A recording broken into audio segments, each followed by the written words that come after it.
Hello, my name is Bob Junkie. I'm the founder and CEO of Adventase. And welcome to a webinar on how to turn your salespeople into eagles.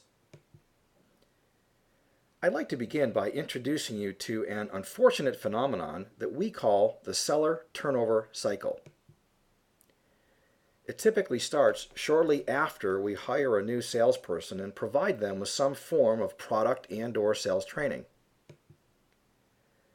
Not long after, typically within a quarter, that growing bad feeling that we've been getting pokes its head above radar.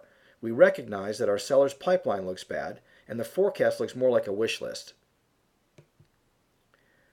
We then step in to push deals forward, and often, in our Knight of Shining Armor outfit, we may even have the opportunity to show them how it's done by saving deals. Although in the short term they may not be fired, at minimum they've demonstrated all that natural talent that you hoped that they'd possessed is not there and their star has fallen. So our objective today is to introduce you to a proactive manager skill development system that breaks this cycle that results in continuously fishing around for new outside sales and sales management talent when you can quickly and cost effectively develop the talent you already have within your company. Let's consider the potential set of skills we'd like salespeople to master. We have planning skills, including account planning, territory planning, and proactive opportunity identification. We then have opportunity initiation skills, prospecting and account penetration. And today those skills certainly include social networking. Next comes the all-important skill of solution development, being able to understand a buyer's critical business issues and then turning that issue or issues into a vision of a solution. Solution development gives way to qualifying the buyer on a sales call. Is the buyer above or below the power line? Will they take the appropriate next step? Once a seller successfully executes a sales call, now can they define the appropriate sequence of events for the sales cycle and demonstrate their ability to control it? And, given the resource intensity and length of many sales cycles, can they continuously qualify throughout the sales cycle? And finally, can they negotiate and close deals? Over the years, we've seen that sellers typically have only one or two skill problems that are holding them back. And if a manager follows this systematic surgical approach to skill development, then in about 65% of the cases, roughly 2/3 of the time, you can successfully unlock their potential. So now let me introduce you to this system and then demonstrate how it works. First, we'll discuss the foundation of skill development, what we call the capability performance continuum. Next, referring to the skill set we previously reviewed, we'll show you how to assess a seller's capabilities in each one of those skills. Although we'll show you an example for a seller, note that there are similar skill systems for sales managers, senior sales managers, and channel managers. We'll then brief you on a very important tool called the Skill Analyzer, summarizing this assessment. We'll use this tool to help us identify the key skill the seller needs to improve upon. And then we'll show you how to deploy the appropriate surgical skill development plan in the field. And now, onto the capability performance continuum, which is represented by the line on the slide. For the example that follows, let's assume that we're a first-line sales manager working to improve the skills of a seller. We describe a person as being at the low end of this continuum, capability level 1, if he or she shows that they cannot perform a skill. They may even show little willingness to even attempt to perform that skill. Cold calling is a skill where we see this commonly occur in salespeople. A person achieves capability level 2 if they're capable of executing a skill but still require assistance from their manager. And finally, a person is at capability level 3 if they're very capable of independently executing a skill and achieving appropriate objectives associated with the skill. So that's the seller side of the capability performance continuum. How should a manager manage to a level 1, 2, or 3 performer? Well, to properly align with the needs of their seller, who's at level 1, we believe the manager should use a management method that keeps a pretty tight, metaphorically in fact, keeps a pretty tight leash on the seller. Staying with that metaphor, they can loosen the leash on a salesperson as that seller's capability level progresses to a 2, and then on to a 3, where the manager can give the seller a great deal of independence for a particular skill. Or for a more systematic perspective, they should use what we call a commanding management method for a level 1 performer, a collaborative method for a level 2 performer, and an empowering method for a level 3 performer. Thus, they are managing their seller appropriately given the capability of that seller. By way of a slightly deeper review, in a commanding method, the manager should use a very prescriptive action plan with frequent checkpoints. The manager should provide a greater level of independence if the salesperson is at level 2 and work together with that seller in a very collaborative way. We believe that the manager should make final decisions. And then finally, with the empowering method, the manager should give a great deal of autonomy to that salesperson. A note of caution. I know that when I was first exposed to this system myself, I said, oh, well, I'm naturally a management method 2 type of person. That's the one I'll use. Well, there's a major fallacy with that type of view. And the fallacy is that we as managers have to align with the capability needs of our sellers.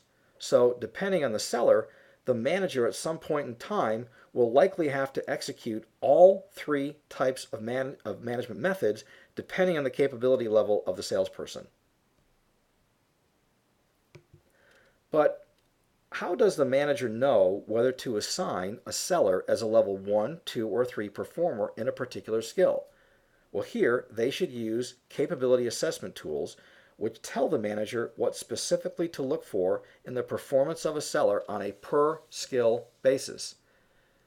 In fact, the tools I'll show you come directly from our sales application, the Advente Sales Management System. Note that sales call qualification is the skill that we'll use in this example. We begin by accurately defining the skill so that the seller, manager, management team, and HR are all in sync. And then, significantly, we tell the manager what to specifically look for to assess the seller's ability to execute the skill of sales call qualification. Note too that for this skill, we want the manager to check the seller's A to B ratio. I mention that not because we're going to be getting into performance metrics today, but just to note that for each skill there should be an unambiguous metric that surgically and accurately tracks performance.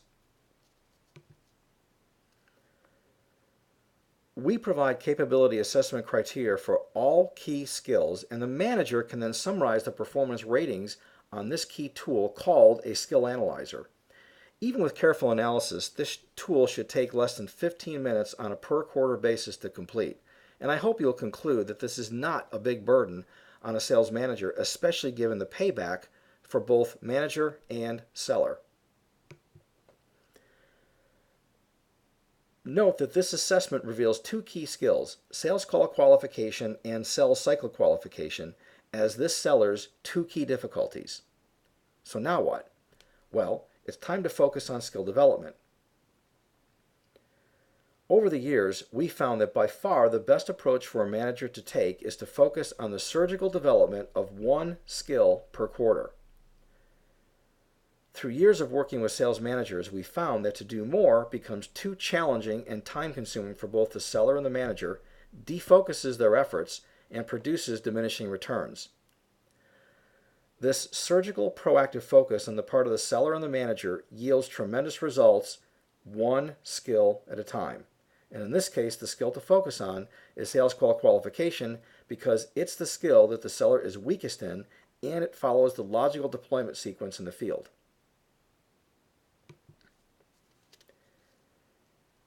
And that leads us to the nexus of skill development, the skill development action plan.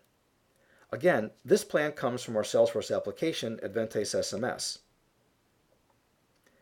The intent of these plans is to prescribe a development plan that requires the seller to leverage the appropriate components of the sales methodology that they've been trained in and to practice effectively with the manager. For example, you'll note under daily actions that one action is to pre-edit letters of understanding if the seller is a capability level 1 or 2. Now, what we mean by that is this. We provide letters of understanding to help salespeople control and better manage the sales cycle. In this case, we are recommending that because a salesperson is at level 1 or 2, that the manager pre-edit, i.e., edit the letter before the seller sends it to the buyer to make sure that all qualification components have been adequately identified and are reflected in the letter. You'll also note under weekly actions that it says role play steps 5 through 8. Well, in our methodology for sales call qualification, steps 5 through 8 are in fact related to that particular skill.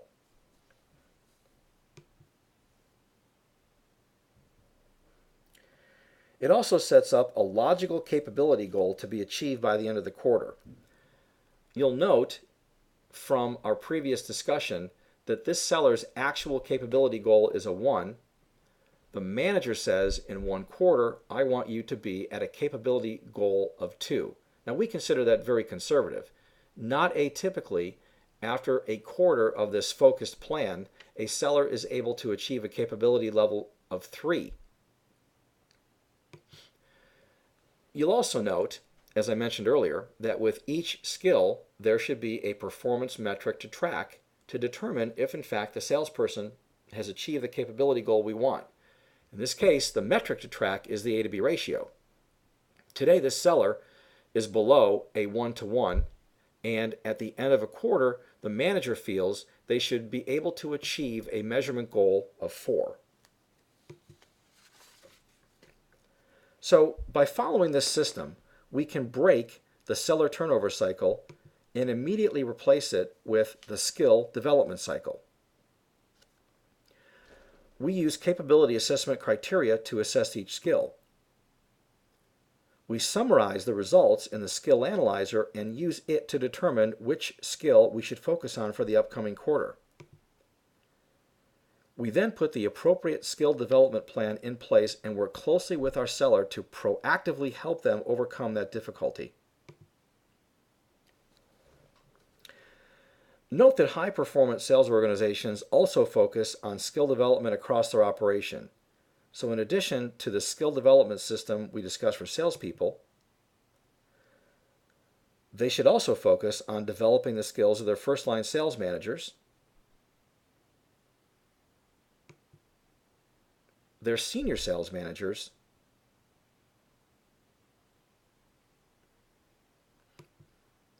and then finally, their channel managers. Let's talk about results. Our clients have seen dramatic, rapid, metric-based performance improvement by their salespeople. It's very common for sellers to progress from a level 1 to a level 3 in only 1 quarter. We've also had people who were referred to by their management as quote-unquote problems become top performers because they literally had that anchor removed that had been pulling them back. This is often accompanied by subsequent quota achievement and a turnaround in that salesperson's career. Further, that proactive sales manager also sees significant performance improvement in his or her overall team. If we take a look at the organizational level, we've seen seller turnover in many of our clients reduced by as much as 50%. Imagine the ROI on that. Before we open up the webinar to your questions, I'd like to let you know that you can test drive this system. Please give me a call if you're interested or send me an email for details. Note too that we have a series of webinars planned and would like to hear from you about topics that may be of particular interest to you.